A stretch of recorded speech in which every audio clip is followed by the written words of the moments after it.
Aujourd'hui, nous explorons ce moment crucial où la vie semble suspendue, où l'on ressent que quelque chose de grand est sur le point de se produire. Ce n'est pas un simple hasard ni une chance fortuite, mais la convergence silencieuse d'une préparation intérieure et d'une force invisible qui agit dans l'ombre. C'est le moment où, à la croisée des chemins, une opportunité immense surgit. Comment savoir que ce moment arrive? Que faire pour s'y préparer? Plongeons ensemble dans cette dynamique essentielle de la psychologie du succès et du changement. Le pouvoir de la préparation intérieure. Napoleon Hill, pionnier de la psychologie du succès, affirmait avec conviction « La chance favorise l'esprit préparé ». Cette phrase, simple en apparence, renferme une vérité profonde qui échappe à beaucoup. Ce que l'on perçoit souvent comme un coup de chance, un cadeau soudain de la vie, n'est en réalité que le fruit d'un travail discret, d'une préparation constante et patiente. Derrière la réussite éclatante se cache toujours un long processus intérieur invisible, une maturation silencieuse. Cette idée rejoint celle du psychologue Carl Jung, qui nous rappelle avec force « Ce à quoi tu résistes, persiste ». Nos résistances intérieures, qu'il s'agisse de peur, de doute ou même de refus d'affronter nos limites, nourrissent les blocages qui nous empêchent d'avancer. La véritable préparation ne consiste donc pas seulement à accumuler des compétences ou des connaissances techniques. Elle passe avant tout par l'acceptation lucide des difficultés et par la transformation de ces défis en leviers de croissance. Quand on envisage la préparation intérieure sous cet angle, chaque échec, chaque moment de doute devient un matériau précieux. Plutôt que de fuir ou de nier ces expériences, on apprend à les intégrer, à les analyser et à s'en servir pour renforcer sa résilience. Le terrain fertile que l'on construit n'est pas exempt de pierres ou d'obstacles, mais il est riche de ces apprentissages, prêt à accueillir l'opportunité qui viendra frapper à la porte. Au-delà des compétences concrètes, c'est donc un état d'esprit qui se forge, celui d'une confiance patiente, d'une persévérance tranquille et d'une ouverture intérieure. Ce processus demande de la discipline, de la réflexion honnête et parfois même de la solitude pour sonder ses peurs et ses faiblesses. Mais c'est dans cette forge intérieure que naît la force authentique. Alors, prends un instant pour te poser ces questions essentielles. Qu'est-ce que je prépare en silence dans ma vie? Peut-être as-tu déjà planté des graines sans t'en rendre compte, dans tes habitudes, dans ta manière de penser, dans ta manière de te comporter face aux obstacles?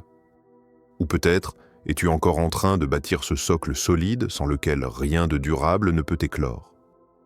Est-ce que je me construis un terrain fertile pour accueillir ce qui doit arriver? Car l'arrivée de ce quelque chose de grand ne peut s'accomplir que dans un esprit et un cœur prêts à le recevoir. La préparation intérieure, souvent invisible aux yeux du monde, est le socle indispensable de toute transformation réelle et durable.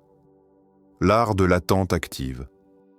Imagine un fleuve secret qui serpente silencieusement sous la surface de la terre. À première vue, rien ne bouge. Le paysage semble figé, immobile, presque morne. Pourtant, sous cette apparence paisible, une force puissante s'anime, s'amplifie, se prépare à éclater au grand jour. Ce fleuve souterrain est la métaphore parfaite de ces moments où, dans notre vie, le temps semble suspendu, où l'attente s'installe. Dans ces périodes, il est facile de succomber à l'impatience, à la frustration ou même au découragement. Pourtant, c'est précisément dans cette attente que l'essentiel se joue. C'est un temps d'incubation, où l'invisible construit, tisse des connexions invisibles. Les idées s'assemblent, les projets prennent forme dans l'ombre, et la créativité, loin d'être endormie, s'éveille avec une intensité nouvelle. Napoleon Hill ne disait pas autre chose lorsqu'il affirmait que la patience est la clé du succès. Mais il ne s'agit pas d'une patience passive, d'un renoncement silencieux. Non, cette attente est active.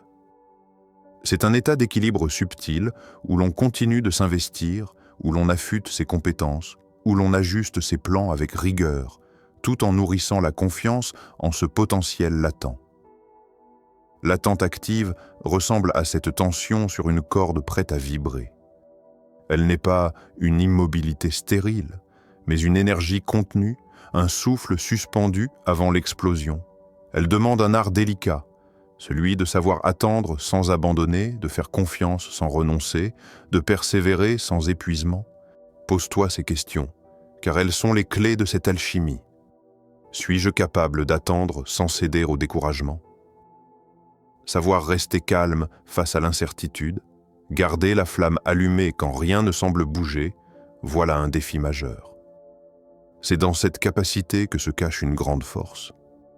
Comment cultiver cette tension fertile entre patience et action? Comment trouver l'équilibre entre le temps d'incubation nécessaire et l'énergie à déployer pour avancer? Cette danse intérieure est ce qui différencie ceux qui attendent passivement de ceux qui préparent activement leur avenir. L'attente, donc, n'est pas un frein, mais un levier. C'est un art à maîtriser, un état d'être qui, paradoxalement, fait avancer malgré l'immobilité apparente. Cette patience active est un secret que les esprits les plus aguerris ont appris à cultiver, car c'est elle qui ouvre la voie au grand changement.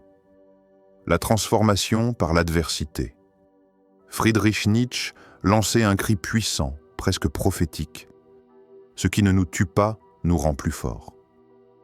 Ces mots résonnent comme un appel à ne plus fuir la douleur, mais à la regarder en face, à l'accueillir comme un maître exigeant qui façonne notre essence. Chaque difficulté, chaque épreuve que la vie dépose sur notre chemin est un test impitoyable, une forge où se sculpte notre caractère et s'affine notre volonté. La psychologie contemporaine nous confirme cette réalité. Les crises, loin d'être de simples souffrances inutiles, sont des catalyseurs de croissance profonde. Ce que l'on nomme parfois souffrance intelligente est en vérité le creuset d'une transformation intérieure radicale. Elle nous oblige à revoir nos croyances, à réorganiser nos priorités, à nous reconstruire plus authentiques, plus forts, plus conscients. Le grand don que nous espérons souvent, ce tournant décisif dans notre vie, est très fréquemment précédé par une phase où tout semble vaciller, s'effondrer. Ce chaos apparent est en réalité le signe que les anciennes structures cèdent la place à une nouvelle forme, plus solide, plus adaptée. L'adversité devient alors une alliée, un passage obligé vers une version supérieure de soi-même. Mais pour que cette métamorphose ait lieu, il faut une posture intérieure particulière, celle de la conscience. Accueillir ces épreuves avec lucidité, sans se noyer dans la plainte ni l'amertume, est un acte de courage immense. Cela exige aussi une capacité à extraire des leçons, à transformer la douleur en sagesse, à laisser la blessure devenir un tremplin. À ce stade de ton chemin, prends un temps pour t'interroger sincèrement. Quels apprentissages mes épreuves m'ont-ils offert? Peut-être que dans chaque difficulté se cache une révélation, une clé pour avancer autrement, une force insoupçonnée. Et surtout, demande-toi, suis-je prêt à accueillir la transformation que ces épreuves préparent en moi? Accepter le changement profond, accepter de mourir à une partie de soi pour renaître plus grand, voilà le défi. Cette transformation par l'adversité est la signature des âmes résilientes, de ceux qui, au-delà des tempêtes, trouvent le calme et la puissance d'une nouvelle naissance intérieure. Le pouvoir de la vision et de l'intention. Un homme sans vision est comme un navire sans gouvernail, disait Thomas Carlyle. Cette image frappe fort, car elle révèle une réalité simple et pourtant cruciale. Sans une vision claire, nous errons sans direction, perdus dans le brouillard épais des doutes et des hésitations. La vision n'est pas seulement un rêve lointain, c'est cette lumière qui éclaire notre chemin, qui donne du sens à chaque pas, même dans l'incertitude. Napoléon Hill, maître de la pensée positive et de la réussite, soulignait l'importance d'une image mentale précise, d'un objectif non seulement formulé, mais profondément ressenti. Il expliquait que ce quelque chose de grand que nous attendons ne vient pas par hasard. Il est attiré par la puissance de notre intention, cette force invisible qui oriente nos pensées et qui canalise nos actions vers la concrétisation de nos rêves. Mais avoir une vision ne suffit pas. Il faut la nourrir chaque jour, la garder vivante dans notre esprit, la revivre avec passion et détermination. Chaque pensée, chaque geste devient alors un acte de construction, un engagement envers soi-même. Cette intention forte agit comme un aimant puissant, attirant à nous les opportunités, les rencontres, les ressources nécessaires. Demande-toi aujourd'hui, sans détour, quelle est la vision qui m'anime réellement? Est-ce un rêve flou, une aspiration vague, ou une image claire, détaillée, que tu ressens au plus profond de toi? Ensuite, questionne-toi. Est-ce que je nourris cette vision chaque jour par mes pensées et mes actes? Car la différence entre ceux qui réussissent et ceux qui stagnent réside souvent dans cette constance à garder la flamme allumée, à avancer avec intention, même lorsque le chemin semble long. La vision est la boussole, l'intention est la force motrice. Ensemble, elles transforment les idées en action, les désirs en réalité. C'est là que réside le vrai pouvoir, dans la clarté de la vision et la puissance de l'intention. Saisir l'instant, le passage à l'action. Le moment décisif arrive souvent sans prévenir. Cette opportunité frappe à la porte et elle ne reste pas longtemps suspendue. Ralph Waldo Emerson, philosophe visionnaire, disait avec justesse « La confiance en soi est le premier secret du succès. » Mais cette confiance ne se décrète pas. Elle se construit dans l'instant même où l'on choisit d'agir. La psychologie comportementale nous révèle un fait simple mais essentiel. La procrastination est l'ennemie sournoise du progrès. Chaque minute d'hésitation creuse un fossé entre vous et votre réussite. Pourtant, il suffit parfois d'un seul pas, même imparfait, pour enclencher une spirale vertueuse. L'action répétée, même modeste, alimente la confiance et transforme la peur en énergie. Alors, face à l'opportunité qui se présente, pose-toi ces questions avec sincérité. Suis-je prêt à franchir ce seuil, à sortir de ma zone de confort, à agir dès que l'occasion apparaît? Trop souvent, nous attendons le moment parfait, la certitude absolue. Mais ce moment n'existe pas. La réussite appartient à ceux qui osent, qui avancent malgré l'incertitude. Interroge-toi aussi. Quelle peur dois-je dépasser pour avancer sans délai? Peur du rejet, peur de l'échec, peur du jugement. Ces freins invisibles paralysent souvent bien plus que les obstacles réels. Les reconnaître est la première étape pour les dépasser. Agir, c'est choisir de ne plus rester spectateur de sa vie. C'est reprendre le contrôle en incarnant ses aspirations. C'est transformer la potentialité en réalité. Chaque action est un engagement, une déclaration à soi-même que l'on mérite quelque chose de grand. Le temps ne revient jamais. Chaque instant d'inaction est une opportunité perdue. Saisir l'instant, c'est faire le choix conscient de vivre pleinement, d'incarner son pouvoir, de passer du rêve à la réalisation. Le cycle inévitable du renouveau. Observe la nature autour de toi. L'arbre majestueux, au fil des saisons, se dépouille de ses feuilles. Ce dépouillement n'est pas une perte, mais une préparation. C'est un acte nécessaire, une étape cruciale avant le renouveau. Car après la chute vient toujours la renaissance, l'éclat d'un printemps neuf où tout recommence, plus fort, plus vivant. Notre vie suit ce même rythme, ce cycle incessant de fin et de commencement. Ce grand don que tu attends, cette percée tant espérée, est souvent un nouveau départ. Une renaissance qui nécessite d'avoir laissé derrière soi ce qui ne sert plus. L'échec, le doute, l'incertitude, loin d'être des ennemis, sont des messagers qui signalent la fin d'un cycle et l'ouverture vers un autre. Dans ce flux naturel, la résistance est vaine.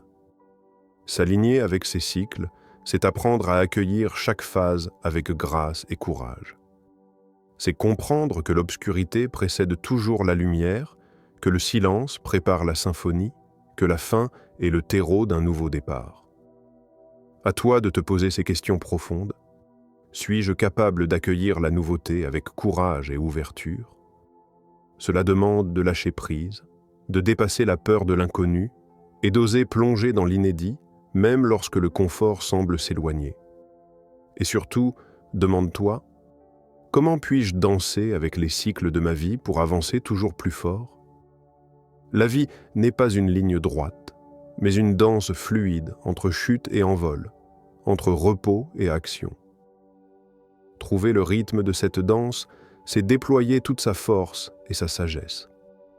Ce cycle inévitable du renouveau est un cadeau masqué, une invitation à grandir encore et toujours. En l'embrassant, tu te prépares à recevoir ce quelque chose de grand qui n'est pas une simple réussite, mais une transformation profonde et durable. L'invitation à la transformation. Tu te tiens aujourd'hui à la croisée des chemins, au seuil d'un changement majeur qui pourrait bouleverser le cours de ta vie. Ce quelque chose de grand que tu attends ne tombe pas du ciel par hasard. Il est le fruit d'une alchimie complexe et puissante, un mélange subtil où se conjuguent préparation intérieure, patience active, vision claire et passage à l'action. Ce n'est pas une question de chance ou de destin, mais de conscience. Le changement ne survient pas sans que tu sois prêt, sans que tu aies cultivé en toi la personne capable d'accueillir ce renouveau. Tout se joue dans cette capacité à te transformer, à évoluer au-delà de tes peurs, de tes doutes, de tes limites. La vraie interrogation, la plus cruciale, est donc la suivante. Es-tu prêt à devenir la personne capable de recevoir ce que la vie te prépare? Cette question t'invite à un regard sincère et honnête sur toi-même, à reconnaître les zones d'ombre, les résistances, mais aussi les forces qui sommeillent en toi. Ne reste pas passif. Ne laisse pas la vie t'emporter sans en prendre les rênes. La transformation est un chemin exigeant, fait de choix conscients, de persévérance et surtout d'un courage inébranlable. C'est un engagement envers toi-même, un acte d'amour-propre profond. Ton avenir ne dépend pas des circonstances extérieures, mais de la force de ton esprit, de ta volonté à incarner ce changement. Chaque pensée que tu cultives, chaque décision que tu prends, construit la réalité que tu souhaites voir émerger. Le processus de transformation est déjà en marche, même si tu ne le perçois pas encore pleinement. C'est une dynamique puissante qui t'appelle à sortir de ta zone de confort, à embrasser l'inconnu, à avancer avec confiance malgré l'incertitude. Ta vie est entre tes mains, façonnée par la qualité de ta présence et la puissance de ton engagement. Le quelque chose de grand que tu attends est à portée de main. Il attend seulement que tu sois prêt à le recevoir pleinement, à devenir le maître de ta propre destinée.